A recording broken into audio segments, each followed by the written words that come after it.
what are your thoughts and suggestions on how to support our son's interests and passions at 17 while keeping him safe and holding true to our values and beliefs in this case when it comes to horror movies, violent video games, and edgier, questionable music? Okay. Man, Logan, why'd you do this to me, man? All right, so Penny, give me the backstory here. Okay, so we are a faith-based family, and I was lucky enough to grow up in a very strict Christian home. And are you saying lucky facetiously, or are you saying lucky like you really feel lucky? It was both. It was definitely both. But I mean, we didn't celebrate Halloween. There was the devil's holiday. No secular music in the house. There was there was no Steven Spielberg in the house. So there was dang, no Harry Potter. I'm assuming, huh? Definitely no Harry Potter. I mean, that was past my time.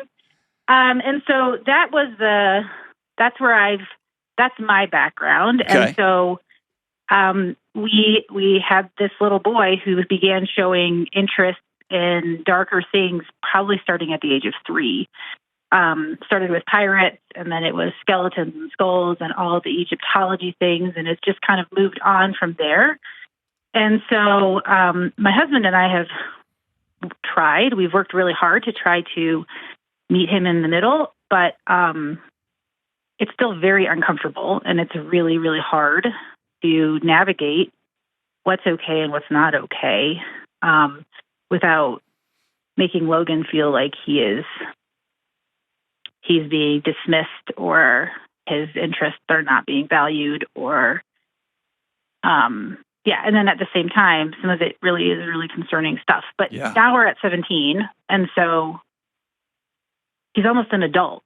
And how do we continue to have these conversations? We do a lot of looking up reviews, and I have him read the reviews before he does them, and we make sure that, certain movies are maybe not overly sexualized, or there's not child possession of demons and things like that. But it's still a conflict, and it's been a conflict for years with music, with video games, and with horror. Sure. So, Penny, before I talk to Logan, can I just say this? You are maybe the most thoughtful parent I've ever heard speak on this topic before. Meaning, it's easy to be dismissive, and it's easy to lack empathy just on basic human curiosity, especially with young folks. And it's also really humbling for a parent to say, this is how I was raised, and these are my values, and maybe I'm not seeing the whole picture here. But I do feel strongly about something.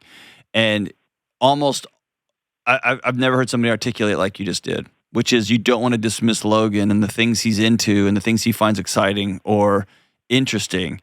At the same time, there's something in your guts that says, I don't know why someone would put this in their mind. So, high five to you. Good for you. All right, Logan, tell me about you, brother. Hey, John. Yeah. So, I've been an avid horror fan for a while. It's always been there was only a really short period where I was a kid where the stuff actually scared me, and then I started finding it cool more than scary. Okay. And it's just, it's been and especially, with I'm a metalhead, all the way, love heavy metal. And it's just been, I don't know, it's something that's, been more difficult to try to explain why I find this stuff interesting. Okay. When you say it doesn't scare you anymore and now it's just cool, what's cool?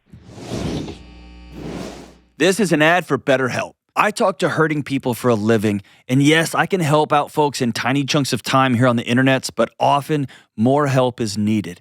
That's why I recommend people go to therapy. And if you're thinking about therapy, try BetterHelp. It's 100% online, so it's affordable and convenient. They've got over 30,000 therapists, and they're great at finding just the right one for you.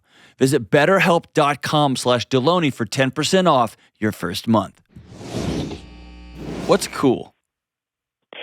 Like I find instead of like, let's say you're watching a horror movie and there's some creepy monster crawling down the hallway, and instead of being like, oh, I don't like that, that's, scary, or like getting at the scare factor, I look into it, like I like its design, I like how it moves, it's really cool. That's a really cool idea for a monster. I've never thought about it being, looking like that, or I just love the way it looks, the way, the thought that went into it. Just the monster itself, I think, is interesting.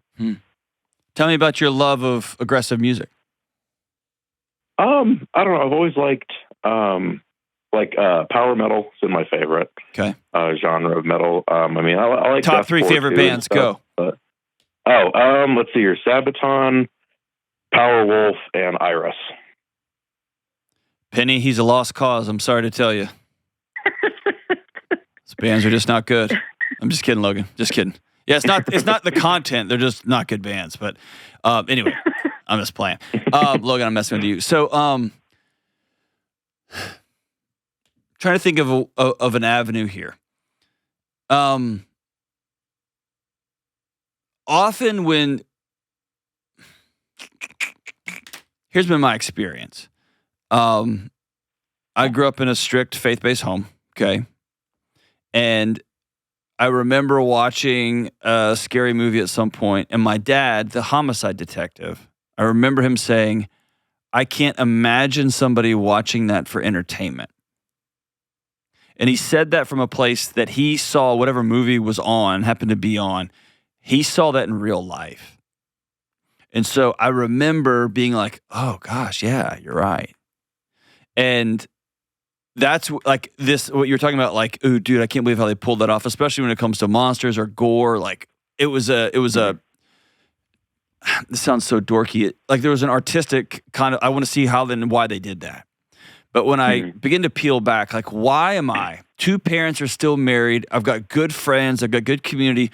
Why on Christmas Day? Every Christmas for 16 straight years, I went to downtown Houston and was part of a punk rock show. And I could have been with my family around the fire, right? And we didn't have a fire, but when I dug into it, that form of extreme stuff was the only place where I had any sort of feeling alive. And I didn't find it in other places. I didn't even find it. I did find it in some competitive sports. But I remember I was a Texas high school football player, dude. There'd be like 7,000 people watching every one of our games. But I'd watch my fellow teammates like banging their heads on lockers before the game. I remember being like, dude, we're playing a game. What are y'all doing? Right? Yeah. And so, but that was a place where I felt alive. So get beneath the artistic and like the explanation. What does this stuff do inside your chest? I'm interested in that. And maybe your experience is different than mine. Could you kind of explain what you mean a little more? Where else do you feel alive than when the music is pulsing on a movie and a bad guy's coming and you've somebody texted you and said, dude, this one, or you read on the internet like, hey, this one is super gory or this one's really crazy. Where else do you feel alive outside of that environment or at a metal show? So I'm also extremely, like, it is my main hobby is Magic the Gathering. Okay. So I play that. That's I love playing that with just about anyone. Okay. I'll teach just about anyone, just because I love it so much. But that's definitely a place. Definitely, with like certain friends. And yeah, those are like, and then yeah, I would say those are mostly the main places. So this idea, like, you love fantasy and escapism and new worlds and new creations and all that. Mm-hmm. Okay. And Mom, what about that? You say it's really makes you uncomfortable. What is it? What about it makes you uncomfortable? I think the things that make me feel uncomfortable are desensitization to what's like to true horror and to true suffering. Sure. Logan definitely struggles with being encountered with real suffering and will actively avoid that, whether that's on a news program or something like that. Mm-hmm. That I've observed that makes him very uncomfortable. And so my husband and I, we don't understand the inconsistency of being able to sit with something that can be so grotesque on the screen, but having such a hard time sitting with human suffering around him. So that's one thing that makes me feel uncomfortable. I think often there's horror for the sake of horror, and there is no, like we talk with Logan a lot about context. Like there needs to be context to what you're watching. So what is the storyline? How is the story arc? How are the characters developed? One thing we did do is we watched the whole Stranger Things series together. And I think both of us, and we read Harry Potter together. That was a little earlier, but like I didn't read Harry Potter. There's all this hype around Harry Potter, and then I read it, and I would say our family is an avid Harry Potter family. Sure. And we were able to, good and evil, clearly defined. Also, flawed characters, how they grew, how they changed. So I think that I struggle with seeing the story arc in some of these movies and video games, understanding redemption or lack of redemption. Yeah, there's no redemptive value to it. I know that there is some, but I struggle with finding it more. Like I know that there are some great authors, Ted Dekker and Frank Peretti, and they are able to shine a light on darkness, and they're able to illuminate that and help people understand the difference between dark and light. Yeah, I mean in some cases, I get that in some cases, but and again, that's going to they're trying to attempt to arc you back to a particular faith belief, right? But I get what you're saying. Here's the impasse y'all are going to find yourself. Logan, when do you turn 18? Next July. Okay. And are you going to school? Are you a senior right now? I'm a junior, and I do homeschool. Oh, so you homeschool. So when do you go to college? Are you going to college? I'm not entirely sure yet. Kind of still deciding that. Okay. Here's the world you find yourself in, and I'll tell you, the more you fight this, the more unnecessary chaos and frustration and rage you're going to bring to your life and to your parents. Mm-hmm. Fortunately or unfortunately, I'll go with fortunately, but you live in their house. And so when you live in somebody's house, you say, and you're 17, you're not even 18 yet, so you have to, but I'm going to live here, which means I'm going to be subject to the rules. I work at this place, which means I got to dress a certain way. Not super great, but sort of. I got to sort of be on time, right? Like I subject myself to this set of rules so I get the benefits of a paycheck, right? That is the worst thing a 17-year-old can hear from an old man like me, but that's just the truth. And if you choose to go to trade school after that and live 2 more years at mom's house rent-free, it will come with whatever crazy restrictions they choose to put on you. And so there's just a metabolizing of that. Like, you're right. If y'all don't want me watching X or watching Y, I don't like it, but I get it because this is your house. And the more you can make peace with that, quite honestly, you're going to have more peace in your life. On the other side of it, Penny, I will tell you there's I would love to look for outlets because Logan sounds like a kid, like a young man who is interested in. All right, Logan, are you artistic? I'm talking to you like you're not here. Are you into art and art? Like, tell me about that. A little bit, on and off. I mean, I used to be a lot more, and then I don't know. I just never practiced all that much. So, okay, tell me about fantasy stuff. Like, what is it about fantasy that you love? The escapism. I don't know. It was fantasy is I don't know. It almost scratches an itch for me. It's not even about getting out of my own world or whatever. It's just that I enjoy the setting and the characters and the story arcs that fantasy follows just so much. And I'm not entirely sure why. I love Lord of the Rings. I love almost all of Brandon Sanderson's stuff. Love C.S. Lewis. Everything. If you could see the nerds in the booth back here pumping their fists, dude. They're all cheering back here, by the way. So, Penny, if nothing else, I work with a group of guys who are atomic nerds, and they're great men that I would trust my kids with. They've all grown up well. There's one guy in the booth back here that I wouldn't trust with my kid, but other than that, everybody's doing pretty good. But Logan, I want to honor that. I think that's awesome. I think that's cool. My challenge to you would be looking for places where you can plug into real people. That's why, like, I think the what is it, Magic the Gathering? I wouldn't know a Magic the Gathering card if somebody put it in front of me. But every time I hear about coworkers of mine or friends of mine, whatever, playing, I love it because they get together with other people, sit around a table. Yeah. I personally am completely out on chaotic first-person shooter games unless you're going to head to the military and become a drone operator. And the connection, the connective tissue there is just not, it's not healthy. I could do a whole other thing about that, but we don't need to bore you with that right now.